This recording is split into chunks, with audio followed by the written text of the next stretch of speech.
नमस्कार. आजच्या व्हिडिओमध्ये मी तुम्हाला लहान मुलांच्या जुन्या कपड्यांचं काय करावं, ते कुणाला दान दिले तर चालतात का? मुलांवर त्याचा काही विपरीत परिणाम तर होत नाही ना? याबद्दलची संपूर्ण माहिती सांगणार आहे. पण त्याआधी तुम्ही चॅनलवरती नवीन असाल तर चॅनलला लाईक करा आणि सबस्क्राईब देखील करा. कमेंटमध्ये श्री स्वामी समर्थ लिहायला विसरू नका.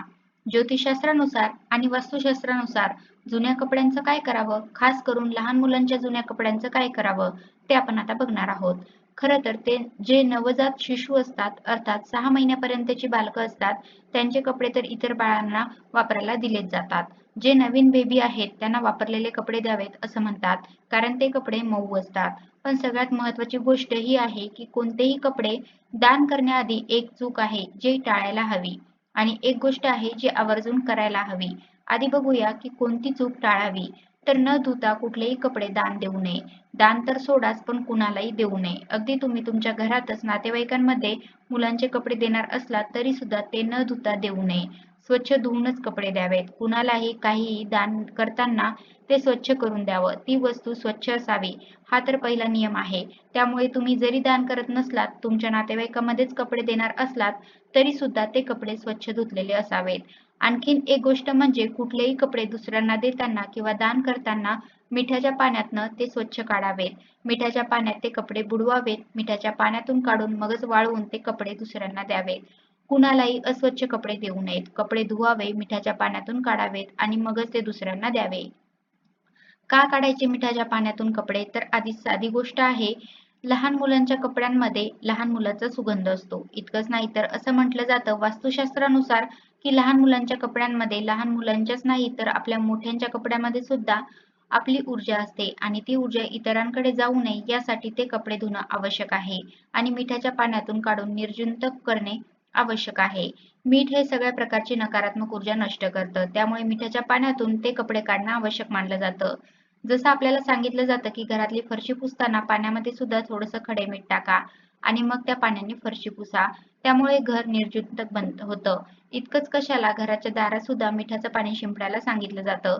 त्याच प्रकारे जर तुम्हाला तुमचे कपडे घरातल्या लहान मुलांचे असू द्या किंवा मोठ्यांचे असू द्या, कुणाला द्यायचेच असतील तर ते मिठाच्या पाण्यात भिजवून स्वच्छ करून मगच इतरांना ते कपडे तुम्ही दान देऊ शकता. पण जुन्या काळात ना एक अतिशय उत्तम उपाय होता. आता 7-8 वर्षाच्या मुलाचे कपडे आपण सहज मिठाच्या पाण्यातून काढून दुसऱ्यांना देऊ शकतो.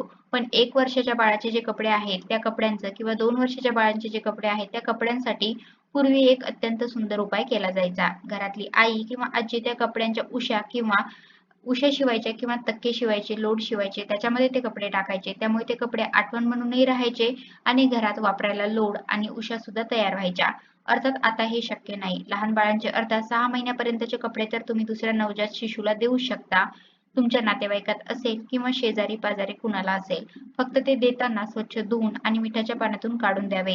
जर कपडे दान म्हणून तुम्ही देताय तर मात्र आणखीन एक नियम लागू पडतो आणि तो म्हणजे दुसऱ्याला वापरण्यासाठी जर तुम्ही ते कपडे देतायत, दान म्हणून देतायत तर ते फाटलेले नसावे. त्यांना ते वापरता आले पाहिजेत अशाच गोष्टींचं दान करावं.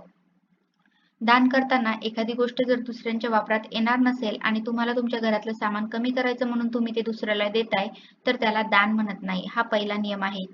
तुमच्या घरामध्ये खूप चपला, बुटं पडलेले आहेत आणि ते तुम्ही कोणाला तरी वापरायला देतायत. पण त्यामध्ये एका चप्पलचा एक जोड आहे, दुसऱ्या चप्पलचा दुसरा जोड आहे, जो त्याच्या उपयोगालाच येणार नाही. पण तुम्हाला वाटतं की तुम्ही दान केलं. अशा दानात काहीही अर्थ नाही. दान केलेली वस्तू समोरच्याला वापरता आली पाहिजे. समोरच्याच्या उपयोगाची ती असली पाहिजे. त्यामुळे दान करताना वस्तू स्वच्छ असाव्यात, त्या दुसऱ्यांच्या उपयोगात येतील अशा असाव्यात, वापरण्याजोग्या असाव्यात.